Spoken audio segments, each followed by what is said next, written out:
This material is made available to you by or on behalf of the University of Melbourne under Section 113P of the Copyright Act 1968. It may be subject to copyright. For more information, visit the University Copyright website.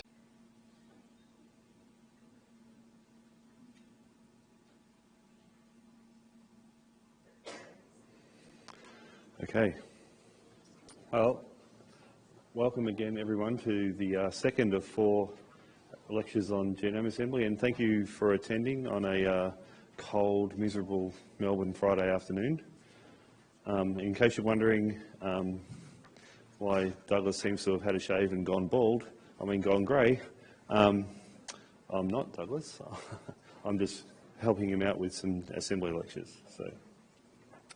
If you were here on Wednesday, or if you've watched the video from Wednesday, we talked a little bit about why we want to do genome assembly and what it does for us in terms of biological research, and the fact that if we want to use DNA sequencing as a technique for most of our work, then we need something to compare our samples to, and that requires us to have the sequence and the known sequence of the species that we're interested in. And we need a reference genome for nearly every species that we are interested in. And so that was the context of where we were at. Last week, if you remember, we talked a little bit about how we go about it, and I showed this analogy here of taking lots of copies of the newspaper, shredding them, and then trying to paste it back together again. And the reason for that, for having to do that, was because, if you remember, there is no such thing as the magic wand that I can just point at you and say, oh, there's your genome sequence. Unfortunately, we can't do that yet. And the only thing we can do is read little pieces of DNA, little pieces of random DNA at a time, and then hopefully try and put it all back together afterwards. And so that's the context of where we're at. And we talked about, we assembled some sentences out of some reads using this overlap layout consensus model, or overlap layout consensus general recipe for assembly. And finding the overlaps, we decided, was the part here that took a bit of computation, and finding paths through a graph that represents the overlaps could give us some information about likely connections between these pieces of DNA that we've sequenced, and hopefully come up with longer contiguous pieces, which we've called contigs. And then we talked a little bit about overlap graphs and trying to find a path through them, and why it can be difficult sometimes. And then Yoda came along and spoke funny for a while, and then we came up with our general recipe, which was find some overlaps between all of the reads using some kind of alignment technique, which you've learnt about already. We build a graph out of the connections of those reads, where the reads are the nodes and the edges on the graph are the connections or the overlaps. And then we simplify the graph by removing bits of the graph that we think either are superfluous or could be errors. And then we traverse this graph to try and find the minimum number of paths through it that will find, or that will visit as many nodes as possible, and therefore give us the longest, smallest number of contigs we can get, and hopefully get somewhere close to our original sequence. All right, and then I said so far so good, and one does not simply assemble a genome. And I said this is what an actual graph looks like, and I offered coffee to anyone who could solve this graph. I haven't had any takers, so I guess I get to keep my money. And then I asked the question, why is it so hard? And so today we're going to go through why it's so hard. Okay, well, if you think about it, genome assembly is a lot like doing a jigsaw puzzle. Right? We have a lot of little pieces that we want to put back together, just like we do in a jigsaw puzzle. However, unlike doing a jigsaw puzzle, there are no edge pieces. There are no corners to start from. There's nothing that looks like an edge. And in fact, there's nothing that even looks like a picture, and someone's thrown away the box, and they've turned all the pieces upside down, and then they've torn some of them, and then the dogs chewed a few others, and then we try and put the jigsaw together. And yeah, and a lot of the pieces of jigsaw look exactly the same as other pieces of jigsaw. And so we can't definitively say where that particular piece of jigsaw puzzle goes in relation to all of the other pieces of the jigsaw puzzle, because it's exactly the same as 10 or 15 other pieces of jigsaw puzzle. So, and indistinguishable from 10 or 15 other pieces of jigsaw puzzle. So we can run into a lot of problems. And some of the problems are there are lots of pieces. It's nothing, even when you're doing a small genome, a bacterial genome assembly, it's nothing to have 15 million reads that you have to try and piece back together. So we have lots of pieces. In cases of eukaryotic sequencing, you may have hundreds of millions of reads. Some of the pieces are going to be dirty. They're going to be, and so you'll think that they represent something when actually they represent something else. We're going to have multiple copies of some of them, and so we don't know exactly where they fit into the picture, where they fit into the bigger picture. Is it the top bird, or is it the bottom bird, or is it a bit of both? Or there's going to be pieces that are missing because the sequencing technology just couldn't read that part of the genome for some reason. It could be the fact that there's a really, really high GC content, which tends to affect a lot of the technologies that we use to sequence these reads. And of course, we have our wonderful friend, the repetitive region, where there is no context. It all looks exactly the same again and again and again, and we have no idea where it goes in the big picture.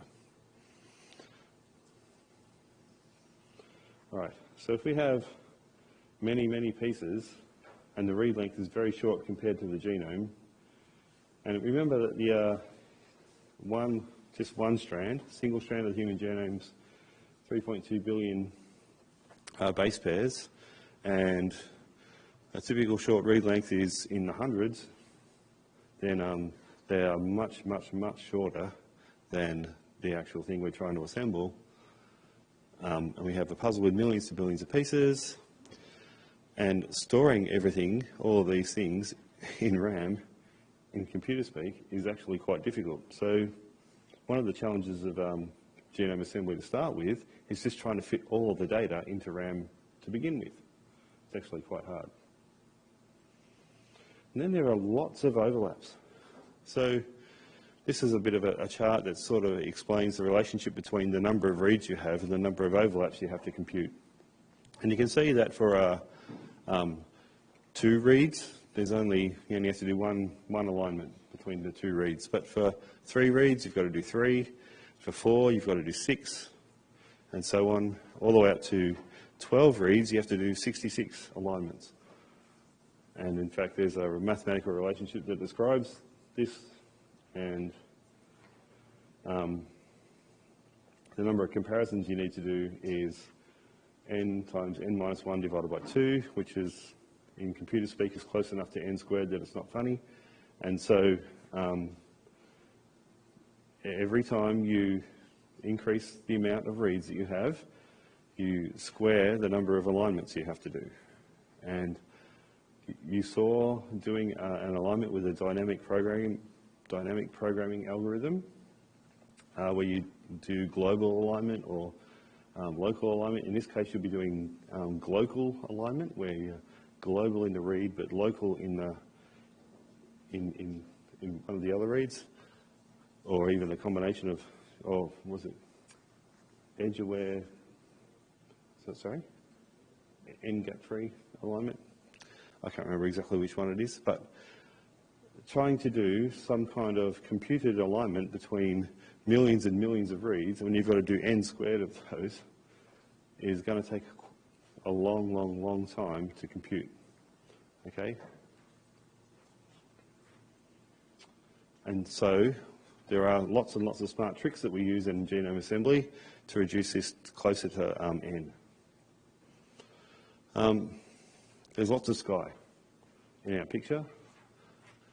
There are lots of short repeats. The human genome especially has all these massive runs of AT, AT, AT, AT, AT, AT, again and again and again. And if those pieces are longer than your reads, and you have lots and lots of short reads that say TA, TA, TA, TA, then where do they go? Do they go, and you need to know this, right? Because we don't know how. Imagine if you're a computer and you say, just align all of these reads, and the computer says, yep, they all stack up beautifully on top of one another. Whereas actually they should be spread out across this whole distance, but the computer doesn't know this, because remember, we have no prior information. We don't know what this thing looks like before we start. Okay, and so the computer's just going to stack them all up on top of one another. Whereas in actual fact, what should happen is this: they should be spread out all across. All right, but the computer, we don't know that's what it should look like. All right, we don't know exactly what it should look like.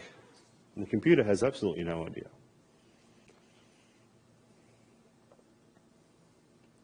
We have dirty pieces where there's been some sequencing errors, or there's been some read errors, or maybe you might have damaged some of the DNA before you read it, and so you might have contamination. And so when you're doing an alignment, if there's read errors in some of the reads, that will affect how good a score you get from the alignments. And so you may need to allow for mismatches or gaps to be put into your alignments. And of course, every time you do this, it comes at a compute hit. You need to allow more compute time to be able to calculate and find the best score.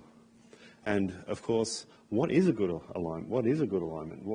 Are we talking 2 bases overlap? Are we saying a minimum of 20 with only 3 substitutions?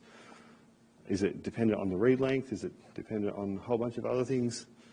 Are we going to say there's a minimum DNA identity? There are a whole bunch of different things you need to think about when you're doing these alignments. And of course, every time you add in another piece of ambiguity, you're increasing the amount of time it takes to do these computations. And then we have this thing called the repeat. So genomes are very repetitive things. Even in bacteria, which are quite efficient with their gene structures, they often have islands or regions of genome that are repeated throughout their genome. So, for example, the ribosomal islands in Salmonella, they're about, how big are they? 2,100 base pairs long, and they're repeated 6 times throughout a typical Salmonella genome. Okay, and if you've got 300 base pair reads, and you've got a 2,100 base pair repeated region that's repeated 6 times throughout the genome, how does the computer know which of those 6 copies your 300 base pair read came from? It doesn't know, okay? And so we have a lot of problems with repeats. Another problem we have is ploidy. Bacteria are awesome, and so are viruses, because they're generally haploid. There's only 1 copy of each chromosome, but humans are pretty strange beasts, and they have 2 copies, and other eukaryotes as well. And then, of course, you get the wheat genome, which is, was it octoploid or something like that, or hexaploid? And then the corn genome's even worse than that, because it's been hybridized so many times. It's got so many copies of some of its chromosomes and very few of others, and it's just a giant mess. And of course, every single copy of the chromosome you have, when you do random read generation, or when you sample it randomly, you don't know which copy of the chromosome your reads come from. They could have come from copy number 1 or copy number 15. You have no idea. And if they're slightly different between one and the next, then it's just going to doubly complicate things for our assembly algorithm. So ploidy is a big problem for us in genome assembly. Yeah, except for bacteria, which is why I love working with them. Humans are diploid, most plants are polyploid.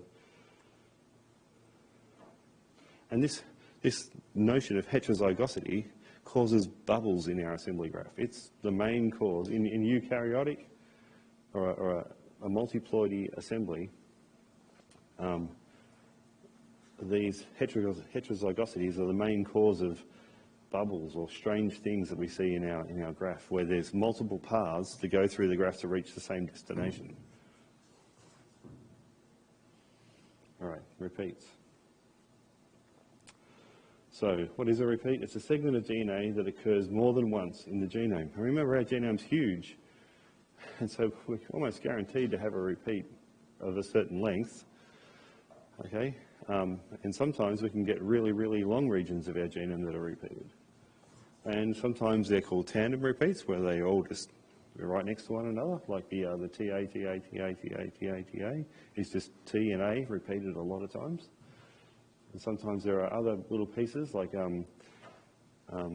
transfer RNAs, tRNAs. They're generally all located in a similar locus in the genome, and there might be multiple copies of each one, and they're right next to each other. And they're quite long.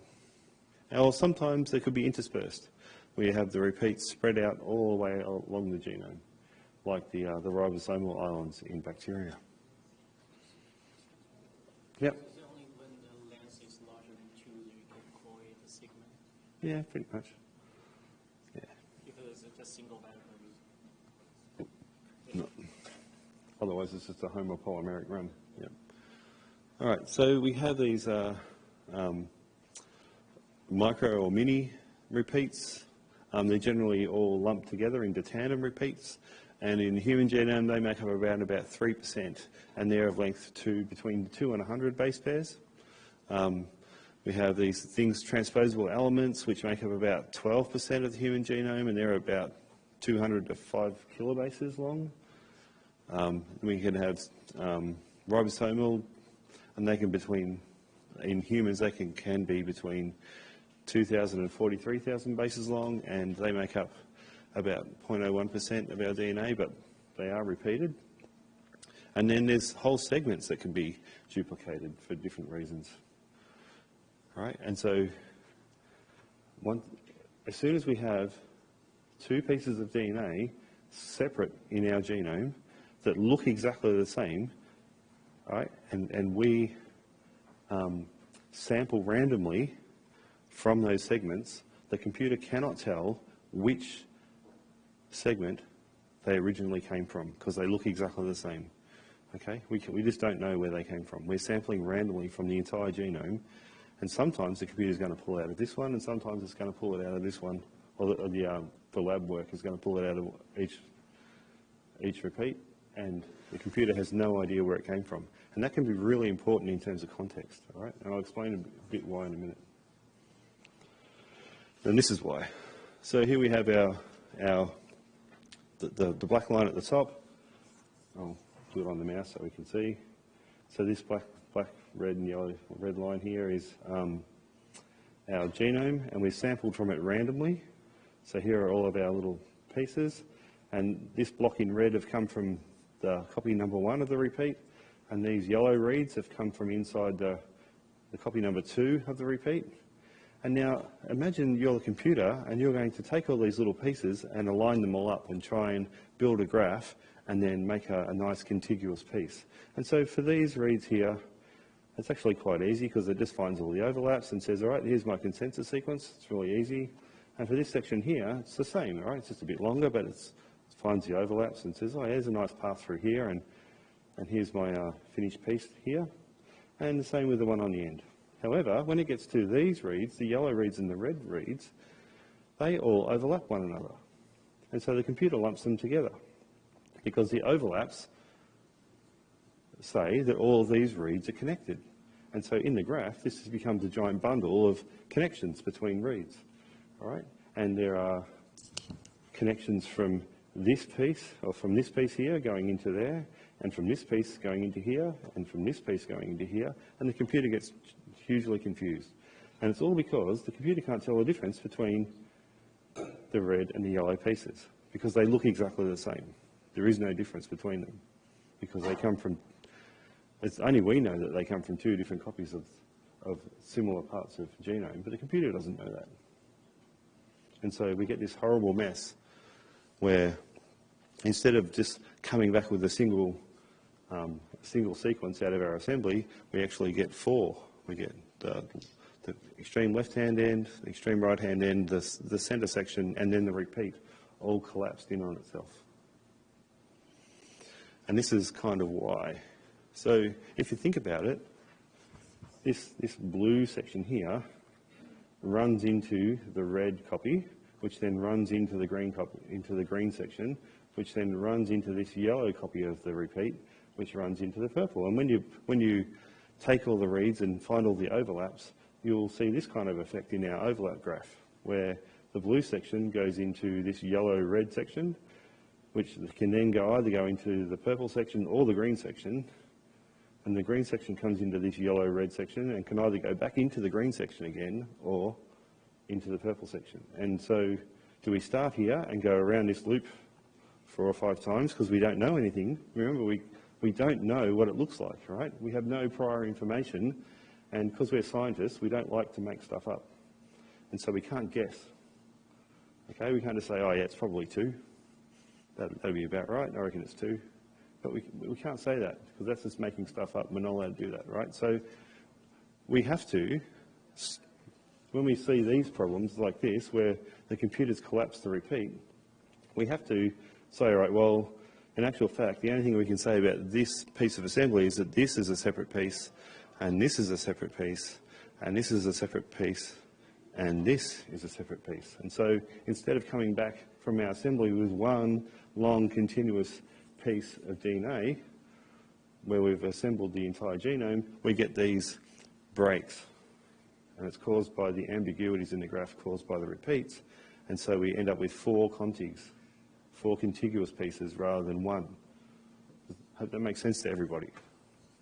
And it's all because the computer can't tell where these reads came from. And so we end up with a graph that looks like this. And this is a typical graph after a genome assembly inside a bacteria.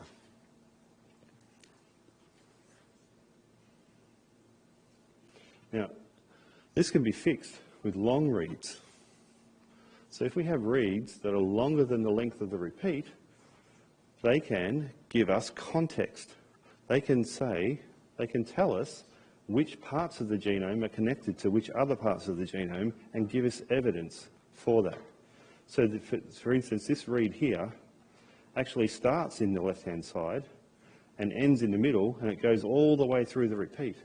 And so it can anchor this repeat into a link between this section and this section. And same with this read here. It can be used to anchor this repeat. And so long reads can solve our problem with repeats. But remember, the repeats in the human genome can be quite big. Okay, 45,000 bases is not a trivial distance when you're trying to sequence something. And so if you've got 300 kilobase or 300 base pair reads, and when you're looking for a 45,000 base pair repeat, it's impossible, right? You need something that's longer than the repeated region to anchor it in our assembly. And here's an example of the same bacterial genome sequenced using Illumina 250 base pair reads, and this was the final set of contigs that came out compared to 10,000 base pair PacBio reads, which is long enough to span most of the repeats in most bacteria, and we ended up with this nice single circular genome and a little plasmid, except that the important factor here is that the Illumina one cost 200. It's probably a lot less than that now. You can probably do it for about 50 bucks, I reckon. And the PacBio is not quite as expensive as 2,000, but it's not much cheaper. And so there's an order of magnitude between the two in terms of cost. And so sometimes you get the information you need from doing this assembly, and you don't actually have to go all the way to this assembly. All right? But the important thing to remember here is that short reads, we're going to have an incomplete assembly just because of the fact that we can't resolve the repeats. Whereas long reads, we can sometimes get to a completed genome.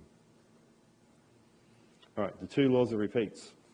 It's impossible to resolve repeats of length L unless you have reads longer than L. And the second law is it's impossible to resolve repeats of length L unless you have reads longer than L. All right? That's it is actually impossible to do. Okay? And I said it twice because it's really impossible. All right, so one of our problems is repeats. Now I'm going to talk a little bit about graph simplification.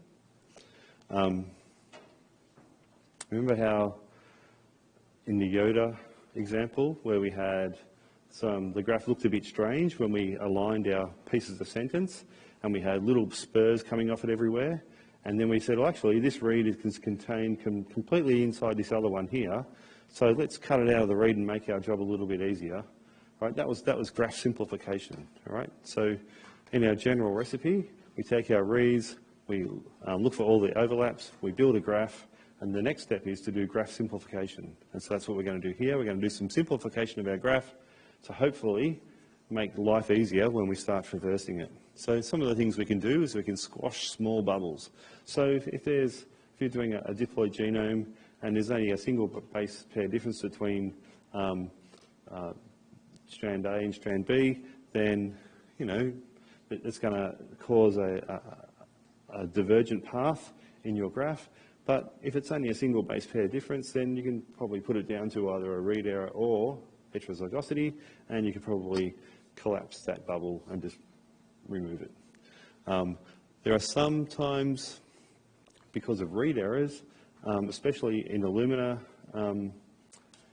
in the Illumina sequencing at the 3' end of the reads, you have a higher probability of having an error in the 3' end of the reads, and so these errors can cause little spurs or little hairs to come off the graph that just go out and stop and go nowhere, and that can be generally because from read errors. And so we get these short dead-end hairs on the graph. And then we can have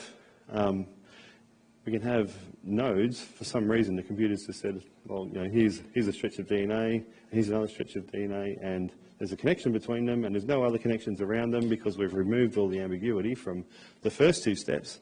And so we can just say, oh, well, let's just join those together inside the graph. And that makes our job even simpler again. We've got less things we have to try and walk through then. Okay? And so I'll give you some examples of what that actually looks like. So here's a graph where we have, we want to traverse the graph from A to E. And as you can see, there's a few different paths we can take to get from A to E. We can go A, B, C, D, E, or we can go A, B prime, C prime, D, E, or A, B, C double prime, D prime, E. There's a few different paths, and then we can get stuck in that little X part up the top as well. So there are some things that we can do. So there's these little bubbles that we can maybe do something about. So we're going to begin some simplification. So we can take B and B prime, because they look very similar, and we can do an alignment on them. And if their score is high enough, if their alignment score is high enough, then maybe we can say, well, we're just going to merge them together and collapse them. And we can do the same with C and C prime. And so after we've done that, we get this graph, which looks a lot simpler than this one, doesn't it? And then we can take this section here, this C double prime D prime, and align it with C and D. And if they're similar enough, we can merge those two. And then suddenly we've gone from this graph to this graph. Now, maybe X is really, really long, and we can't really get rid of it, and it is actually a genuine piece that is connected into AB. And so when we finish, instead of having to report A, B prime B, C prime C, X, D, E, C double prime D as our contigs, we can now produce 3, A, B, C, D, E, and X as our assembly contigs. Because we've done some graph simplification, we've removed some of the problems in our graph to make it easier for us to traverse. Obviously, we can't do this willy-nilly, and we need to have some kind of evidence base to be able to do this, all right? But if you've got we'll talk about it a lot more in detail next week, but if there's only a single base pair difference and you're pretty sure it's heterozygosity, then you can go away and collapse the bubble. And when we do graph traversal, for each unconnected graph, and hopefully, for each chromosome, you're going to have a separate graph. Hopefully, sometimes you'll have pieces of the graph that aren't connected to any other piece of the graph, and hopefully that's because they're from separate chromosomes and they don't actually connect with one another. So for each unconnected section of the graph, you can find a path which visits each node once. It's a Hamiltonian path. We talked about that last week, that's actually really hard to do. But the solution will be a set of paths which terminate at the decision points in the graph. So when we go back here, we start here and we come along and we get to this decision point, and because we're scientists and we don't want to just make things up, we have to stop here and say, all right, this is a contiguous piece and we know all about that, and then we start here and do the second piece and start here and do the third piece. Okay? And then we use all the, we try and find the consensus sequences from the paths, use all the overlap alignments, and each of these collapsed paths, or each of these final paths that we have in our graph, are the contigs that we pull out for our assembly. And so we may be after one long contiguous piece of sequence that represents our genome sequence, but we may end up with 40 or 50, or thousands, depending on how good or bad your assembly is. Okay? So contigs are contiguous, unambiguous stretches of assembled DNA sequence that we're pretty confident are correct. All right, they correspond to the contig ends. If, in the case of linear DNA molecules, the actual real ends, dead ends in our graph, where bits of sequence just might be missing for some particular reason, or decision points where the computer doesn't know which path to take to continue building that contig. All right, so we had a question before the lecture about how much data we actually need to do all this. I'll talk about that for a bit. But first I need to talk a little bit about coverage versus depth, because they're used a lot during genome sequencing. Everyone says, oh, how much coverage do you have? I don't know. How much depth do I have? Well, I've hopefully sequenced to a depth of 40 times. Right, it's covered, I've sequenced each piece of our DNA 40 times, and I've got a depth of about 40, but I don't know exactly what my coverage is from that. But intuitively, the more sequence we do, hopefully we're covering more of the genome, right? And we're getting more of the genome covered in greater depth. So we have more than one piece of evidence for each part of the genome as we increase the amount of sequencing we do. And I'll explain this now. So here we have a genome and of length 10, say, and we have 3 reads of length 1 arbitrarily. And so we have, with those 3 reads, we can cover around about, of length 8, we can cover around about 3/8 of our genome, and our depth of coverage is 3/8. Now, there's probably not enough sequencing to figure out the entire sequence here, so I would need to do some more. So I go away and I get 2 more reads. But they're random, remember? They're random. And randomly, these 2 reads come from these positions. And so I've only increased the coverage by 1.5, even though I've increased the number of reads by 2. Does that make sense to everyone? All right, because it's random. And so I still haven't got enough to cover my genome. So I increase my depth again by taking 2 more reads. And now I've increased my coverage by 0.7 because it's random again. And then I do it again. And now I've got a depth of more than 1, so 10/8, but my coverage is still 6.7 over 8. And that's just because it's random. All right, so depth is really easy to calculate. It's the number of reads you have times the length of the read divided by the genome length. And that'll tell you how much depth you have. And you can get that pretty much out of the sequence yield. So it's the yield of sequence divided by the genome length will give you the depth of coverage you have. An example of what I'm talking about, we kind of think the tarantula genome is 60 gigabases, and these people, Sangard et al. In Nature Communications, said that they had 40 times coverage, which meant that they thought they could cover every single part of the genome 40 times. Now, to do that, well, the depth that it's actually talking about here, they would have to have 2.4 billion reads if the reads were 100 bases long, which is quite a lot of reads, to have 40 times coverage of the tarantula genome. Now, remember, going back to our picture here, there's a relationship between depth and coverage. And remember, depth is measured from the yield of our sequencing machine. There's a relationship, and we get a curve that looks like this, where coverage is equal to 1 minus e to the minus depth, and it looks like that. And we can kind of say that at around about 5 times depth, hopefully we've covered most of the genome. And back in the old days when sequencing was really expensive, in the Sanger sequencing days, the human genome, the first couple of human genomes were only sequenced to a depth of around about 7, and they figured they could almost guarantee they covered the majority of the genome. But it would cost them a lot of money just to get those 7 times coverage. All right, because we're talking 1,000 base pairs per read, and the human genome is 6.4 billion, so you're going to need a lot of reads, and each read was pretty expensive to produce.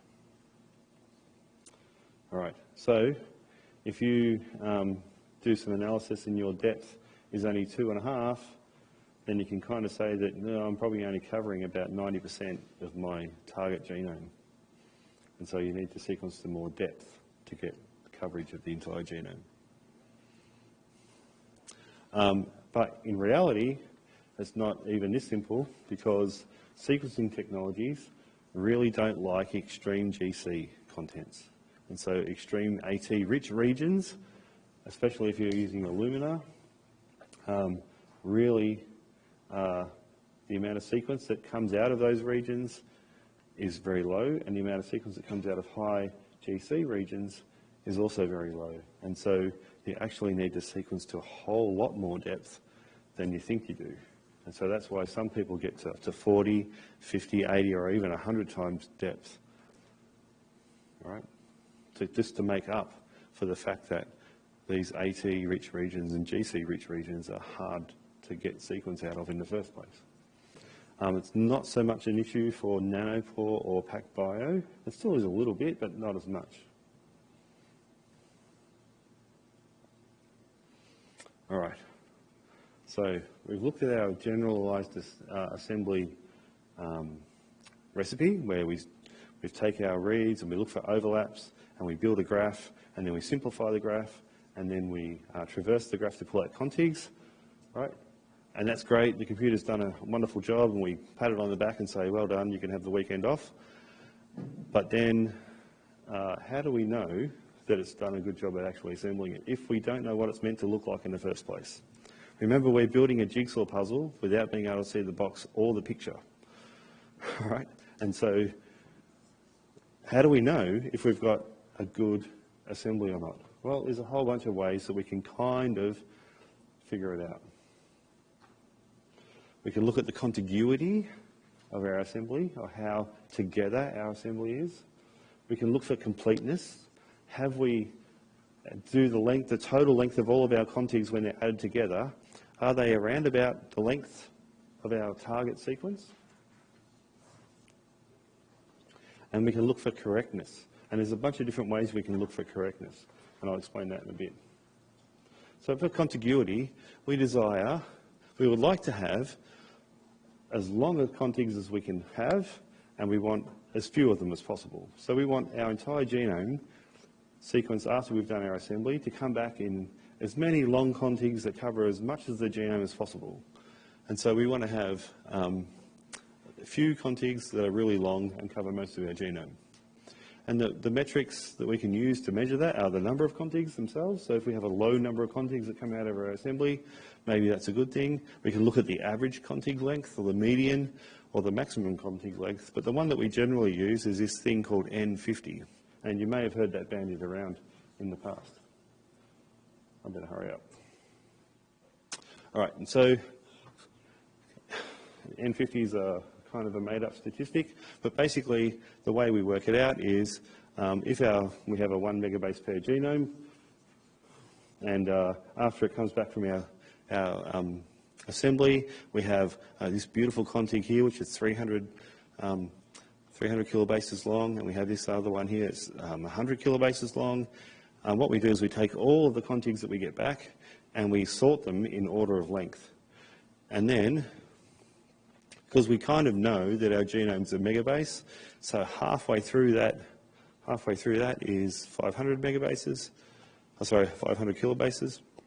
And all we do is we just continually add the lengths of the sorted contigs up together until we get to 500. And as soon as we do that, the length of the contig that got us over the line is the N50. It's kind of complicated, but it can kind of tell us how together our assembly is, all right? Because if at the 50% mark we still have quite a long config, that means that, you know, half of our genome is made up of that length plus bigger contigs, which is kind of cool, right? And so in a bacterial genome, if let's say, I don't know, 4.5 megabases long, and I come back with an N50 score of 1.5 megabases, then I know that I've got quite long. Most of my assembly is going to be in big chunks, okay? In a human genome, if I can get an N50 of 1 kilobase, I'm pretty happy. But that's how you end up looking for N50. The other thing we can look at is completeness, and that's the total size. So it's the how much genome we actually assembled, so the sum of the length of all of our contigs, and we divide that by what we think the genome size should have been, and hopefully it's around about 1. Another thing we can do to test the completeness is, did we assemble all of the genes that are always present in our species? So we can take our contigs that we've produced, we can go looking inside those contigs for sequences we know should be there. And in bacteria, there are things like housekeeping genes, there's the ribosomal RNAs that we know have to be there for it all to work. And so we can go looking for those and see how well assembled they are and how correct they are, right? Because they're pretty well conserved between species, and so we can kind of guess, and it gives us an idea of how well our assembly went.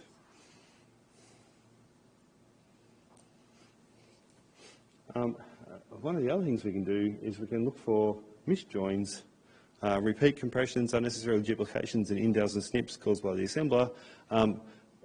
These are some of the errors that we can find, but how do we actually go about finding them? We can take our original reads that we know are actual pieces of our DNA and align them back to our assembly. So we can take our assembly contigs and align our reads to them and say, do they make sense? Now, remember, have you talked about sequencing technologies, and do you guys know about paired end reads? Where sometimes even if you have a piece this big and it's, say, 5 kilobases long, most Illumina sequences won't be able to read that whole 5 kilobases, and it can only read 300 in from this end and 300 in from this end, all right? Even though it can actually fit that 5 kilobase piece inside its machinery, it can only read 350 bases on each end. But the cool part is that you know how far apart these 350 base pair reads have to be from one another, because they came from the same fragment of DNA in the beginning. And luckily, when we do our assemblies, we remember where these reads came from, and we know that they came from the same piece. And so we can align them all against our contigs and say, all right, are they around about the right distance apart? Or are they in the wrong order? Or have they been flipped, or one of them has been flipped? And that will give us an idea of how well our assembly's gone together. Do we have any bits where it's obvious that the computer's compressed something because these two reads are way too close together, or they're too far apart, so the computer's put something in there that shouldn't have been in there in the first place? Or it's misjoined and apart, or it says, hang on, there's the left-hand end of this fragment, but there's no right-hand ends that's missing, right? Or maybe it's on another contig that's well away somewhere else. Okay, and so when we do things like this, we can think about how consistent our assembly is. All right, nearly on time. All right, so other thoughts and conclusions from this. Some of the other things we can assemble, we don't just have to assemble genomes, and in fact, we don't just assemble genomes, we assemble transcriptomes. And of course, humans, they're such a nightmare to work with. They have and eukaryotes, they have these introny things and exony things, and they have splice variants, and man, what a nightmare. So the problem is that if you do a transcriptome, you sequence a transcriptome, you can't even tell which part of the DNA they came from originally, because they're all joined together at splice junctions, and they've had the exons removed from them. They've gone through post-translational modification. They've had all sorts of things done to them. But each isoform is made up of a gene, is made up of various different exons from that gene, all put together in different order. And so when the assembly comes to assemble it, it says, oh, this bit looks the same as this bit from a different transcript. So it just lumps them all together because it doesn't know that they're from separate transcripts. We know they're from separate transcripts, but the computer doesn't know. And so you get these really, really complicated gene graphs for each gene where the shared exons between splice variants tend to be the repeats in their assembly graphs. And so you get this whole mess like the thing at the top there. And you don't expect uniform coverage because it's a transcriptome. Obviously, some genes are going to be more highly expressed than others, and so some of the genes you're going to have very few reads for, and some of them you're going to have a whole lot of reads for, and that's going to mess up the way you try and compensate for some of the repeats and things, and it's just a nightmare. So it's very, very difficult to assemble transcriptomes. There's a piece of software that we use called Trinity. I generally have to find the biggest computer I can find to run it on, and then let it run for a couple of months, and then get yelled at by the system administrators for taking up too much of their time.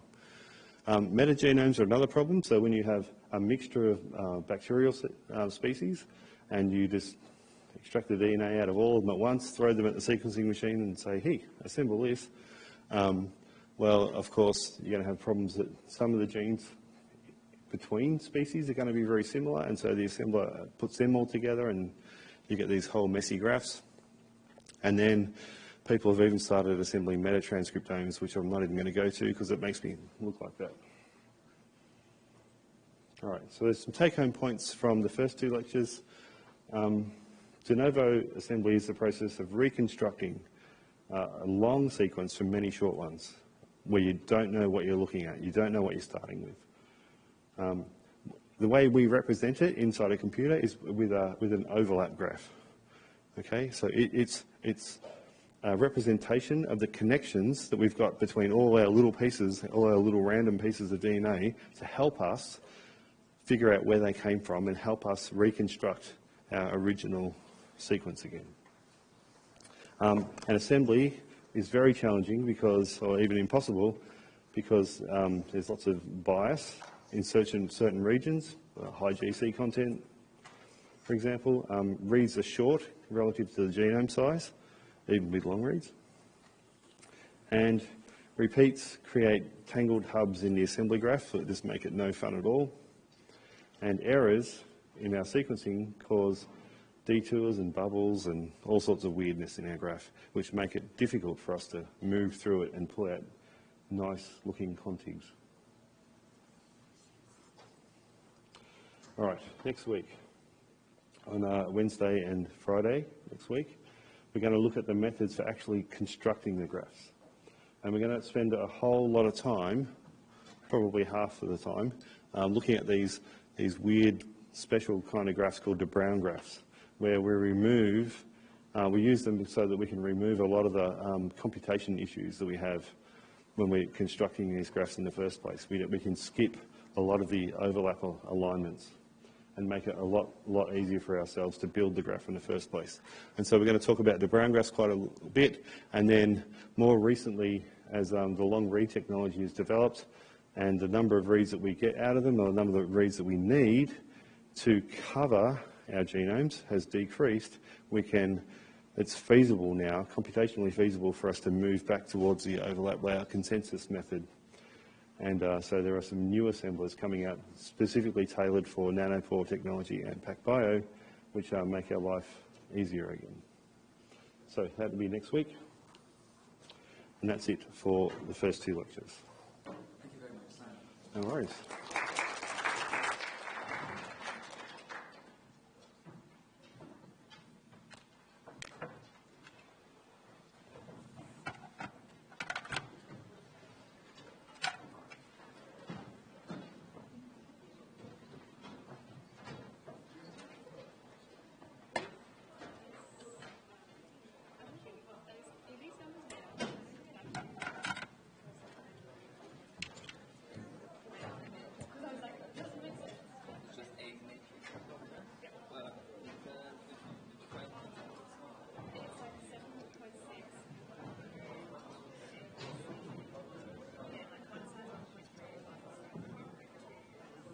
Yeah. So if I give one, the exam will be able to say which of them is exactly right. Yeah. Good. And so like this is a distance metric, but it will also be applied to the substitution metrics because it's a symmetric. Substitution lasers will be symmetric. They will be identical to each other, not negative. Yep. Not necessarily. Oh, they don't have to. Yeah. Because they are not a distance metric, they are measurable. Yes. Yep. Some of them might be, I don't guarantee all of them. Never check them. Yeah. No problem.